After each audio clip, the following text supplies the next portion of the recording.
Live record में यही सबसे बड़ी दिक्कत है, पता ही नहीं चलता क्या है। कुछ लोग तो गालियाँ दे रहे होते हैं वहाँ पे, हमको पता ही नहीं चलता है। अरे देख ही नहीं रहे हो माँ साहब, कहाँ गए कहते हैं, कौन समझाए उनको। चलिए सुनिए, पहले मध्य प्रदेश के अंदर एक राजा हुए विक्रमादित्य। ध्यान से समझना क्योंकि इसमें बहुत लिंक आपको मिलेगी। इसी विक्रमादित्य के बड़े भैया थे आपके भर्तहरि, बहुत शानदार व्यक्ति, बहुत बड़े साम्राज्य का राजा। ठीक है, एक ऐसा राजा हुआ जिसने अपने समय में उज्जैन में बहुत अच्छा काम करके दिखाया। और इंसान जनरली होता क्या है कि किसी जरा सी गलत चीज़ों के चक्कर में वो क्या हो जाता है, फेल हो जाता है। इन्होंने शादी किया, ठीक है, जिस लड़की के साथ शादी किया उसको बहुत प्रेम करते थे, बहुत ज़्यादा प्रेम करते थे। अनंग सेना के साथ आप लोग साथ में बनाते चल सकते हैं, कोई दिक्कत नहीं, ठीक है, पहले समझ लीजिए। अनंग सेना से भर्तहरि बहुत प्यार करते थे। परंतु ये जो अनंग सेना है, आप देखेंगे किसी भी राजा को, आप देखिए एक राजा है, उसका एक रथ होता है, उसको चलाने वाला एक सारथी होता है, होता नहीं होता, हमेशा राजा होते थे उनका एक सारथी होता था। तो भर्तहरि का भी एक राजा था, भर्तहरि राजा था जिसका एक घोड़चालक था जिसका नाम था चंद्रचूड़। ध्यान रखना, ये चंद्रचूड़ जो है भर्तहरि का क्या है, सारथी है।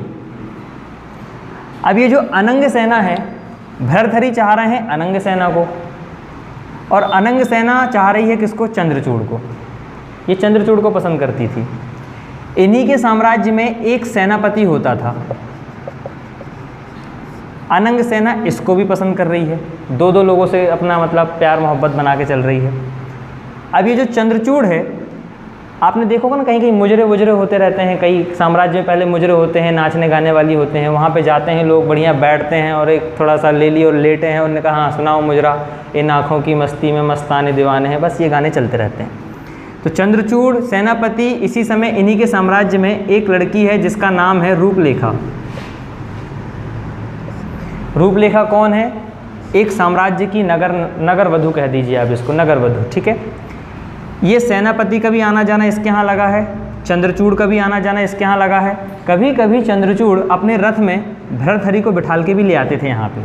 जिस दिन फ्रस्ट्रेट हो गए, उन्होंने कहा चलो आज आपको बेहतरीन चीज़ दिखाता हूँ। गए वहाँ पे तो रूपलेखा बेहतरीन डांस वांस कर रही, उन्होंने कहा वाह गद गद दिल हो गया मेरा।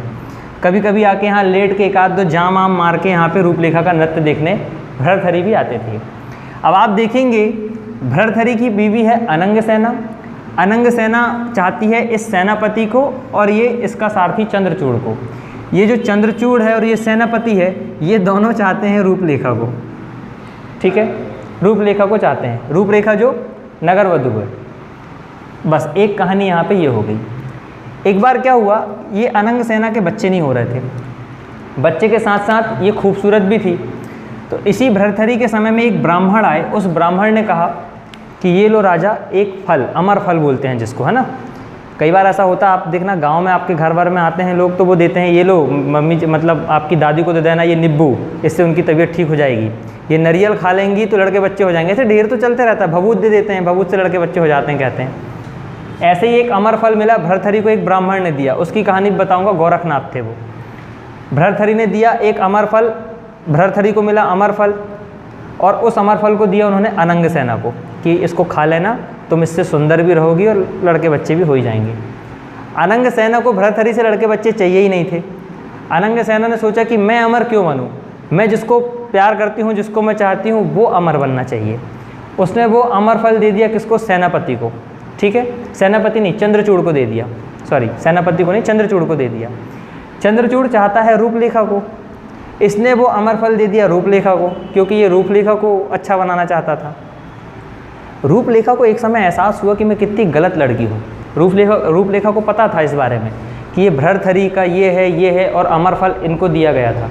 तो रूपलेखा ने एक अपनी अच्छी आदत दिखाने के लिए, क्योंकि ये खुद से घृणा करती थी, काम अच्छा नहीं करती थी, नाचती थी तो अपने आप से घृणा करती थी। रूपलेखा ने जो अमर फल मिला उसको अपने पास रखा। एक दिन क्या हुआ, चंद्रचूड़ और भर्तहरि दोनों आए इसका मुजरा देखने के लिए और इसको बम पिलाए भर्तहरि को और किसको, चंद्रचूड़ को। दोनों ने मस्त पिए। थोड़ा सा चंद्रचूड़ हो गया मदहोश टाइप का, पी पा के ख़त्म। इसने वो अमर फल लिया और भर्तहरि को दे दिया। क्योंकि ये अपने आप से घृणा कर रही है तो इसलिए इसने वो फल को दे दिया किसको, भर्तहरि को, कि लो राजा ये फल आप ले लो। अब भर्तहरि ने देखा कि साला ये फल तो मेरे को उनने दिया था, तेरे पास कहाँ से आया? उनने बताया कि मेरे को चंद्रचूड़ ने दिया है। चंद्रचूड़ को दिमाग खराब, बुलाया उसको चंद्रचूड़ को, इधर आओ बोले, पूछे उससे क्या है। उसने कबूला कि साहब बोले मैं इसको चाहता हूँ। अब जब कबूला तो उनने कहा ना, बोलते हैं पोल पट्टी खोल देते हैं, अरे आप क्या आपकी वाइफ के बारे में बात करो, वो तो मेरे को चाहती है और एक और सेनापति है उसको भी चाहती है। ऐसा करके उसने पूरी पोल पट्टी खोल दिया चंद्रचूड़ ने। बुलाए फिर सेनापति को, उससे पूछे, उसने भी कबूला की बात सही है। अमावस्या की रात थी उस दिन जिस दिन ये बात हुआ था।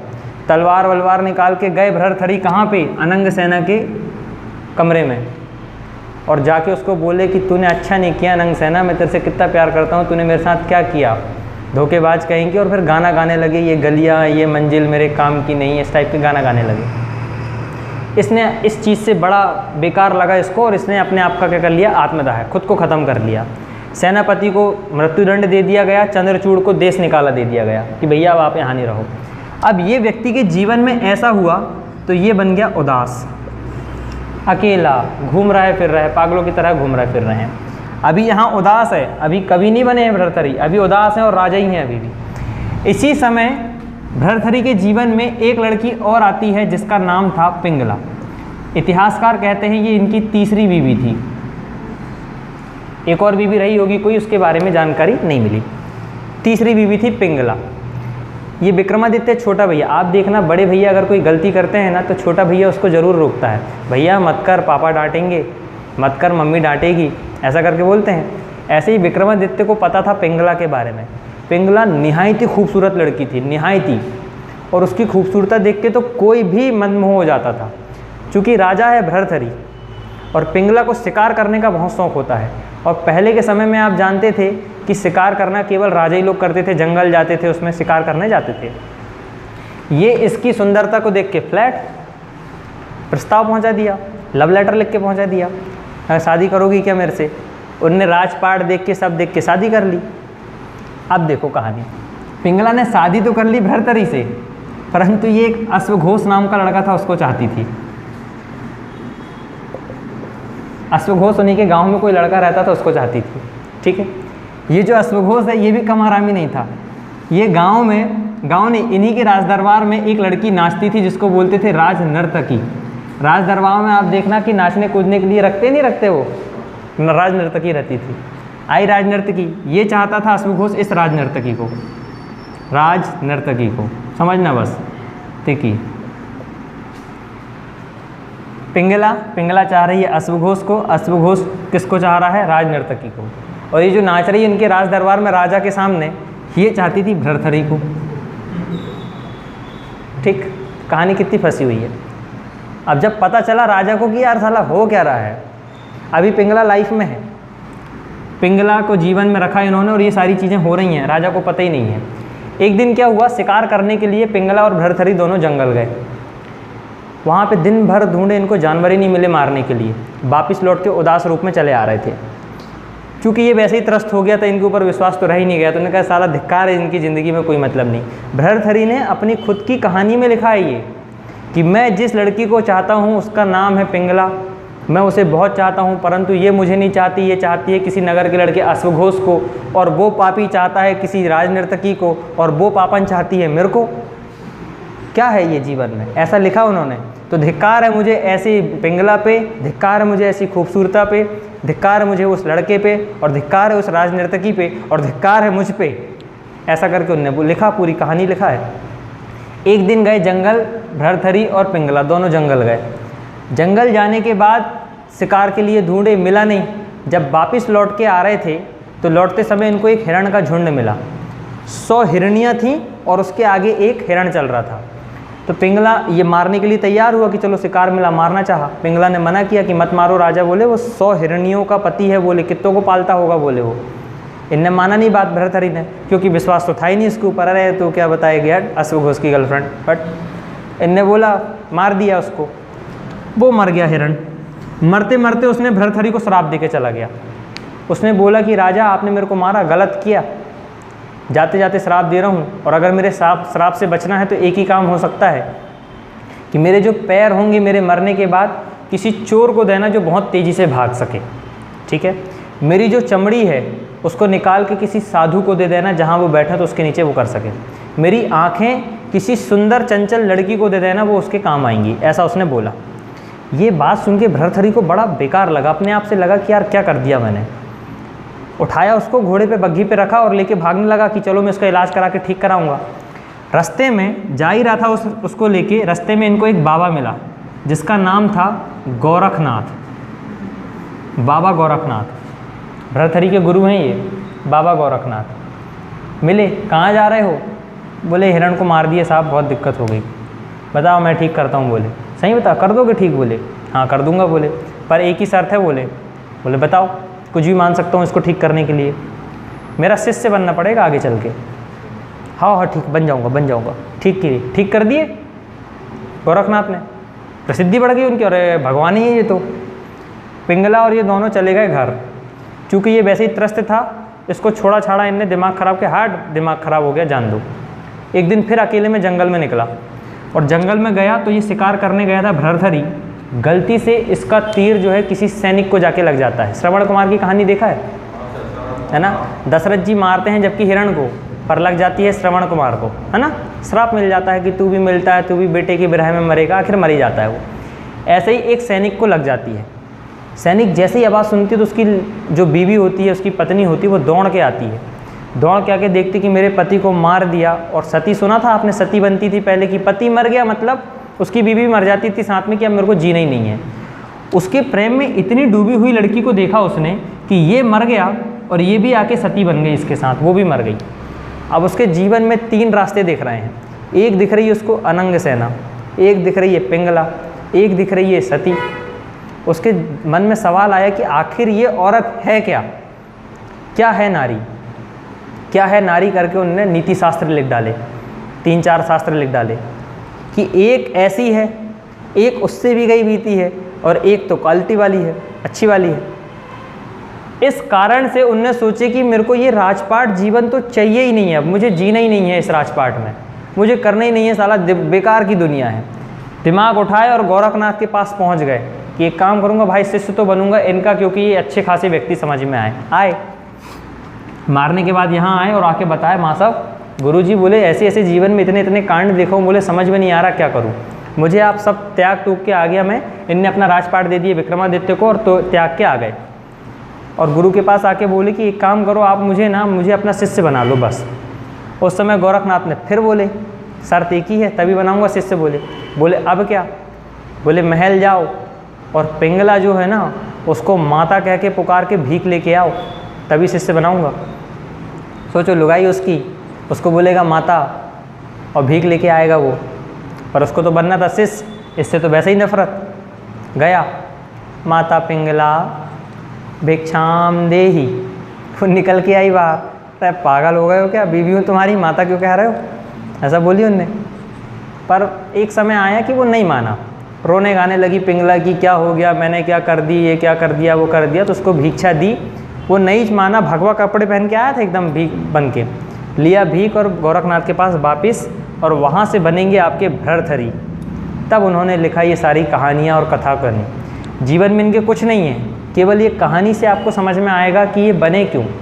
कालिदास की कहानी सुने थे, वासदत्ता वाली, भगा दी थी उसने, मूर्ख थी, पता है आपको।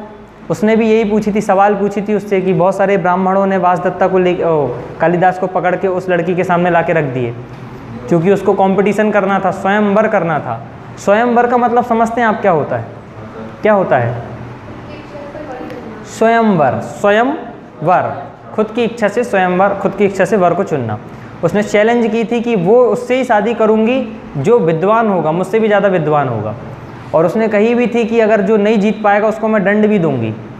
ब्राह्मण उसके सामने गए नहीं, सनकी टाइप की लड़की थी, उन्होंने विवाह के उसके लिए पहुंचा दिए किसको, एक मूर्ख को। अब मूर्ख के सामने आमने सामने बैठे हैं। वासदत्ता ने पूछी कि चलो सवाल नंबर 1, कुछ नहीं पूछी, केवल सिर्फ इतना बोला। वहाँ से सामने मूर्ख ने बोला, वाह वाह वाह वाह वाह वाह, क्या विद्वान व्यक्ति, ऐसा बोला। अगला सवाल, कालिदास ने बोला वाह बहुत विद्वान व्यक्ति हो, बोले आप तो शादी कर ली।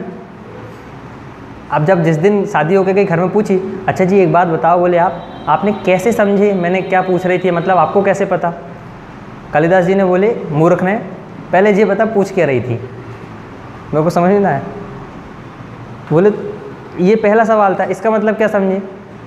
बोले मैं ये पूछ रही थी आपसे कि मैं अकेली ही परिवार को चलाऊंगी या परिवार किसी एक व्यक्ति से चल सकता है, या प्रेम में केवल एक ही व्यक्ति हो सकता है। जवाब दिया था अच्छा ऐसा था क्या? और बोले तुमने जो जवाब दिए थे उसका मतलब मैंने ये समझी कि नहीं हम दोनों मिलके परिवार चलाएंगे। तुमने कहा एक, मैंने कहा दो, हम दोनों मिलके परिवार चलाएंगे। अच्छा ऐसी बात थी क्या? मैंने सोचा तेरी एक आंख निकाल लूँगी, मैंने ये सोचा, तो मैंने कहा तेरी दोनों ही निकाल लूँगा। ऐसा सोचे कालिदास ने, मूर्ख तो थे। अगला सवाल, ये मेरा मतलब ये था कि परिवार इतना बड़ा होना चाहिए, बड़ा होना चाहिए, बिखरा हुआ। तो मैं, और कालिदास ने जवाब दिए थे ऐसा। उनने सोची इसका मतलब कि मुझे ये लगा कि आपने ये कहा कि परिवार बंधा हुआ होना चाहिए, मुट्ठी मतलब परिवार को बांध के रखना चाहिए। ओहो ऐसी बात थी क्या? एक थप्पड़ मारूंगी, मैंने तो ऐसा सोची थी। तो मैंने कह दिया घुसा ही दूंगा अगर थप्पड़ मारी तो, ऐसा बोला उन्होंने। अरे मूर्ख, ये हुआ। उसके बाद कुछ दिन बाद वासदत्ता जब गई तो उसने कालिदास को कहा कि जाओ लकड़ी अकड़ी लेके आ जाओ, कुछ खाना वाना बनाएंगे। गए कालिदास जीवन में पहली बार लकड़ी काटने। ये पेड़ है इतना बड़ा, इसकी डाल है ये, यहाँ बैठे हैं कालिदास और यहाँ काट रहे हैं, काट रहे हैं इसको। अब वो आई, क्या कर रहे हो ये? बोले पेड़ काट रहा हूँ, तुमने तो कहा। हाँ तुम्हारो नाश हो जाओ, बोले इसको काटोगे तो खुद भी तो गिरोगे। मूर्ख को कितनी अकल, कोई अकल नहीं, आ गया उतर के, और क्या, गिर गया खुद ही, कट गया। तो अब नीचे जा रहा था एक ऊँट, उसने बोली उष्टम गच्छति, ये ऊँट को उट्टम उट्टम बोल रहा था, बोल नहीं पाया, खत्म। समझ गए कि ये मूर्ख है, गलती हो गई हमसे, भगाई दी घर से, और क्या। टेंशन में बन गया बेचारा कालिदास। ऐसे ही टेंशन में बन गए भर्तृहरि।